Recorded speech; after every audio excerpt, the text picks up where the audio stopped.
Good evening, my dears, and welcome. I'm Lady Creepypasta.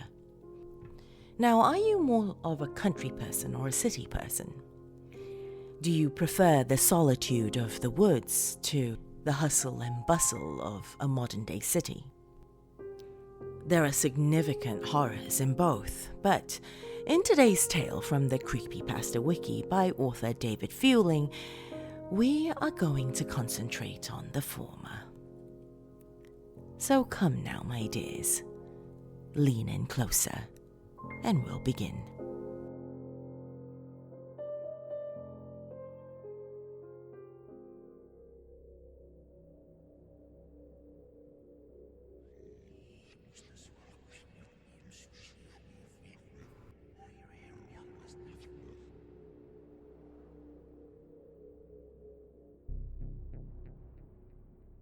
It was a few weeks ago that the hay bales started creeping slowly away from the house. Every morning when I woke up, each had moved a few hundred feet from where it was before. I assumed it was pranksters with nothing better to do, so I ignored it. Within a few days, though, the bales began to approach the boundaries of the farm. I was tired of the whole game by then and decided to move them back. It took a tedious hour to bring them all from where they were to over near the house again, and by the time I was done, I was ready to snap the neck of whatever little pissant was deciding to screw with me. The next morning, I found each and every one of my horses messily decapitated. The smell was what woke me up. Each one was slumped over against the side of its stall. There were no signs of the heads. I spent the rest of the day cleaning up the mess and burying the remains. It was only when I was done that I noticed the bales of hay had all returned to their positions from the day before, scattered far out in the fields. This time, I left them where they were. That night, I sat on my porch with my handgun in hand and a pot of coffee on the table beside me. I sat for hours, straining my eyes into the fields to catch a glimpse of who was moving my hay bales. Finally, I was beginning to nod off. I would have, but just as my eyes began to close, I heard a clamor and a rustling of leaves from the nearby woods. I leaned forward, my heart racing with excitement. I was going to catch the bastard. I fumbled with my gun and fidgeted in my seat, waiting anxiously for whoever it was to get close enough to ambush. It was only when things got close enough for me to make out its silhouette in the dark that I was frozen still. The thing that crept onto my fields from the nearby woods didn't seem to notice me sitting there.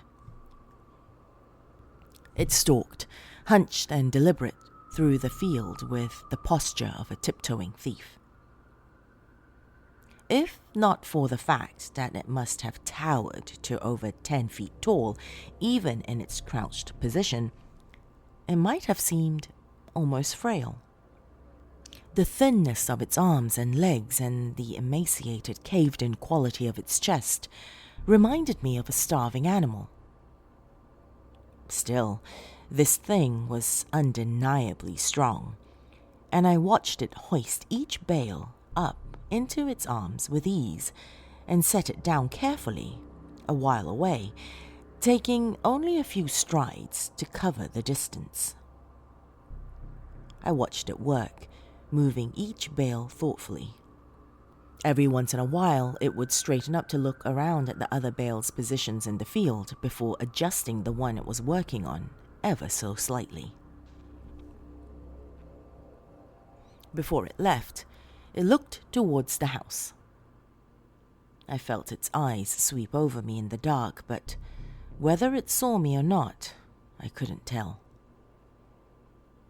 Then, it turned silently and crept back the way it came, disappearing into the dark of the woods. It took me an hour before I had the courage to move at all. I went inside after a while, but didn't sleep that night. It was only when the sun rose that I dared step off my porch into the fields. The hay bales were where it left them. Strangely, it didn't move them as far as it had the previous days. They were approaching something invisible in the fields, and as I looked at them, I realized that they seemed to be marking some line. Indeed, as I walked around the house, I saw the distinct circle they formed with me at the center. At first, I thought the bales were just being haphazardly moved away from the house, but now I could see that they were, instead, being moved towards some boundary. The thing was sending me a message. I slept uneasily that night, and only because I was exhausted.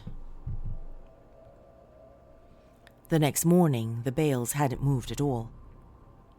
They didn't move at all for the rest of that week, in fact. They were finally where the thing wanted them. I made myself sick trying to interpret them. Why would this thing expend so much energy moving my hay bales and threaten me with such violence should I try to interfere? Killing my horses was just that, a threat. An intelligent threat at that. It knew that would scare me, and it knew that I would understand the implications. The sound of an automobile working its way along the road to my farm one morning gave me a little rush of excitement.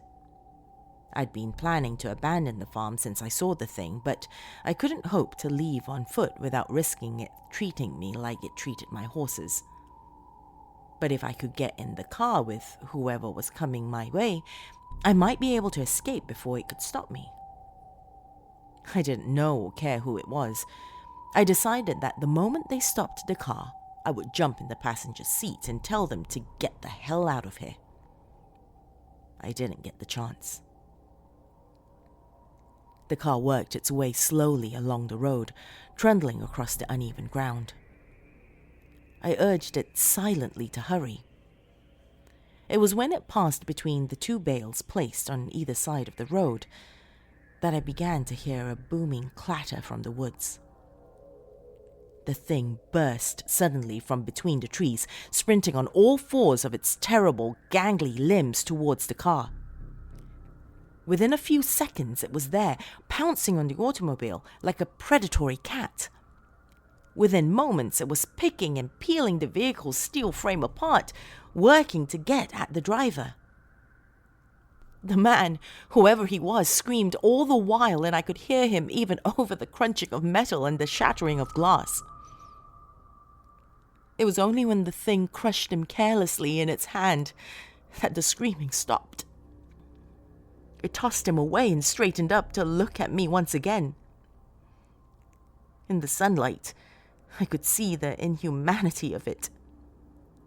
It was composed entirely of something awful and alive which was lashed together in a messy semblance of a human form.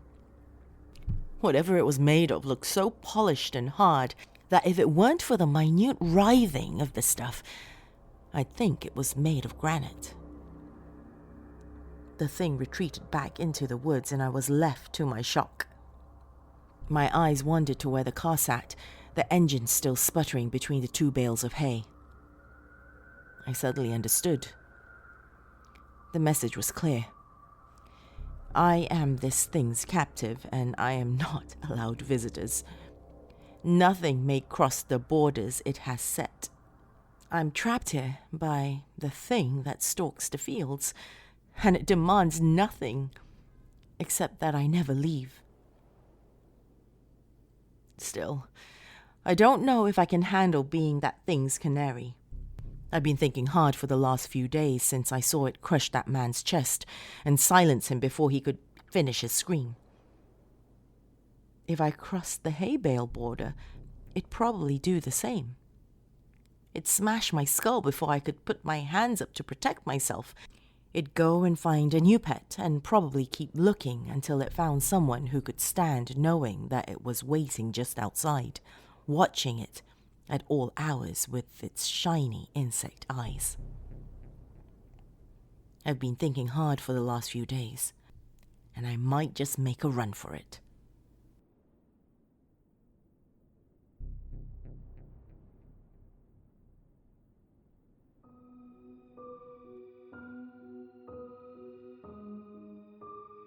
Thank you for joining me this evening, my dears.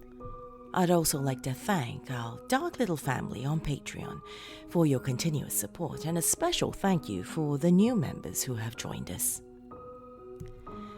A shout out to long-time family members such as Dawn Fritzwater, Oliver Dace, L. Andrew Augustus, Stephen Aguilera, Tay the Fluth, Bill Thornsley, Laura Seta-Penry, and those listed in the episode description below. If you have a tale of your own that you'd like me to consider for this channel and podcast, or perhaps you have a recommendation, send it to lady.mccreepster@gmail.com. Until next time, my dears, sweet dreams.